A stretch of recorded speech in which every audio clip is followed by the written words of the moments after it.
Japan, forced out of its slumber by Commodore Perry's incursion into Tokyo Bay, comes to learn modernity in Egypt. Look at this image of the samurais visiting the pyramids.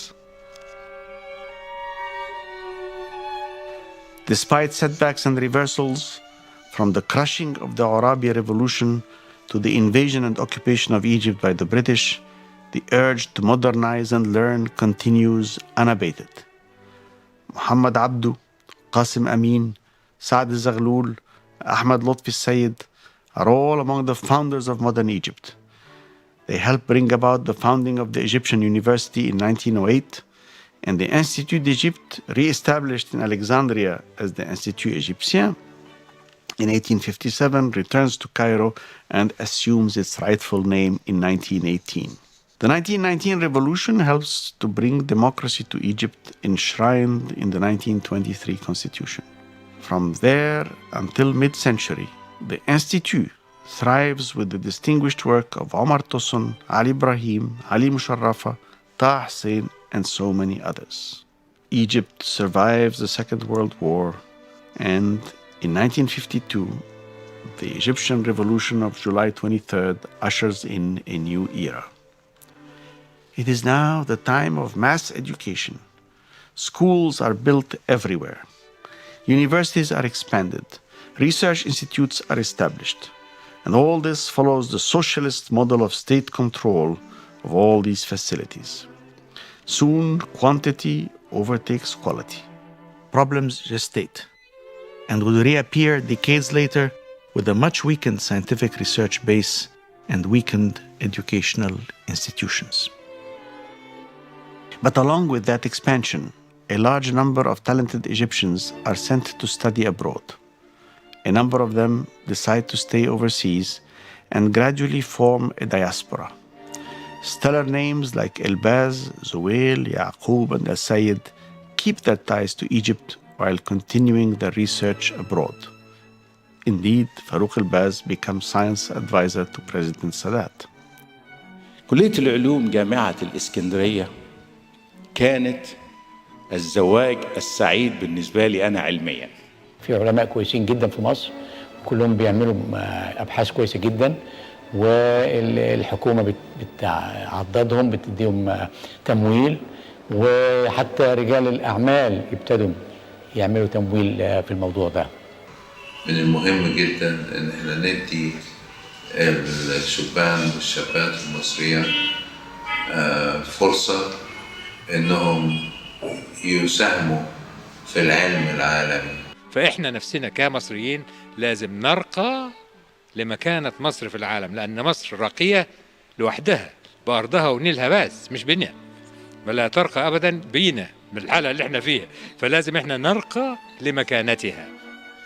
Meanwhile, some lesser-known scientific achievements were also taking place on Egyptian soil. Egyptian agricultural research helps produce some of the highest yields in the world. The new revolutions in biology and the emergent biotechnology would be mastered and harnessed in such places as the Agricultural Genetic Engineering Research Institute, Khairy. احنا داخلين في أزمة للمياه ومحتاجين نباتات تتحمل درجة حرارة أعلى مع التغير في المناخ كمان، ومحتاجين نباتات تأخذ مياه أقل وتعطيني محصول عالي وبجودة عالية. فلا سبيل في ذلك إلا الهندسة الوراثية لو بتوفر لي هذا، ده شيء نافع مش شيء مضر. تاني زي ما بقول كعلم كساينس كل حاجة في الدنيا ممكنة. بمعنى إيه؟ بمعنى إن إحنا ممكن نعمل زي ما بنعمل هندسة لمبنى، زي ما بنعمل هندسة لكوبري، ممكن نعمل هندسة لنبات. Centers of excellence in medicine continue, such as the clinic in Mansoura that Muhammad Ghunaim established. And Egypt, through its diaspora of talented Egyptians participating in the most prestigious scientific institutions in the world, is back on the world stage. As of September 2019, Cairo has just 3 metro lines and is frequently cited as one of the world's most congested cities. Overwhelmed by the deep-rooted challenges affecting this vast urban area, the Egyptian government are now investing $58 billion in constructing the country's entire capital again, from scratch.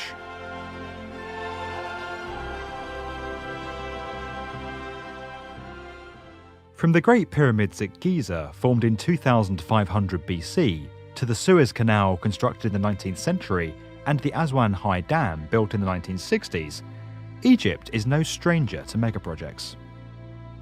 In the wake of a 2010 study by the World Bank, which found that economic losses caused by Cairo's congestion amounted to more than 4% of Egypt's GDP, and following a period of political instability that affected the progression of infrastructure projects, the country's government took the decision to construct an entirely new capital in 2015.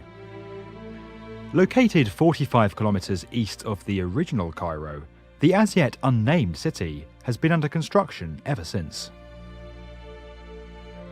Set to extend over 700 square kilometres, the new city, master planned by American architecture firm Skidmore, Owings and Merrill, will be home to around 6.5 million inhabitants when it fully completes in 2050. Simulating major cities that have evolved over thousands of years, Egypt's new capital will in fact be made up from 100 different residential neighbourhoods, each with its own public square, local shops, schools and religious buildings.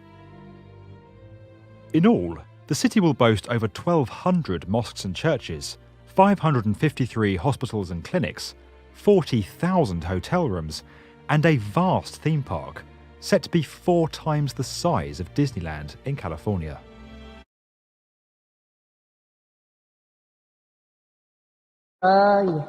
وانت جاية فوق الصعب ماشية هات عليكي ليل ومية واحتمالك هو وابتسامتك هي تضحكي للصبح يصبح بعد ليلة ومغربية تطلع الشمس تلاقي في مغربانية وصبية يا بهية اركض بشمس التراب رح ترجعيلي رجعيلي شي مرة رجعيلي ورديني ضحكات اللي راحوا لبعدها بزوايا السحاب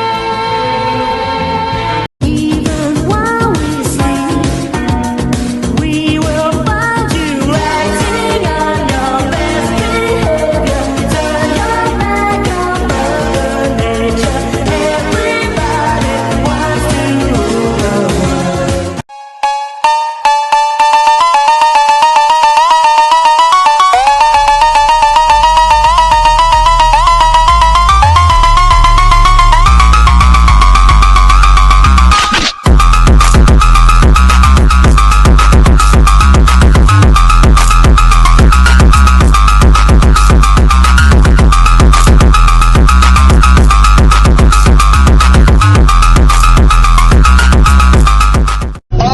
And don't respond to love with Benjamin Franklin. I got that white like Pee Wee Herman. Got green like Kermit. My bitch from Germany.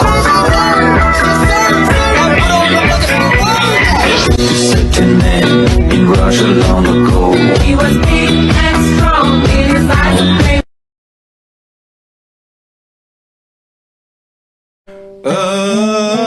أنا هويت وانتهيت امتى زمان يسمح يا جميل أنا في انتظارك خليت سمرة يا سمرة مرة في مرة شغلني هواكي اللي شفته قبل ما تشوفك عينيا وزي الهوا يا حبيبي زي الهوا يا بنت السلطان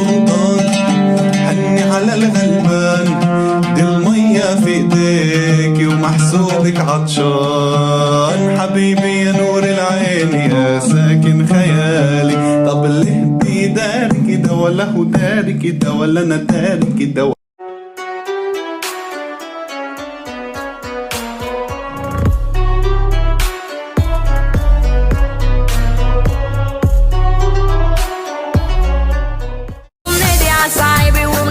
بورسعيدي والشباب الاسكندر ميلا مدينة مدرجال والهاجم السوهاجي والقيناوي والسيناوي والمحلوي لي مية مية والنوبة الجمال ما توصلش سويسة دنيا حيزة جدا جدا.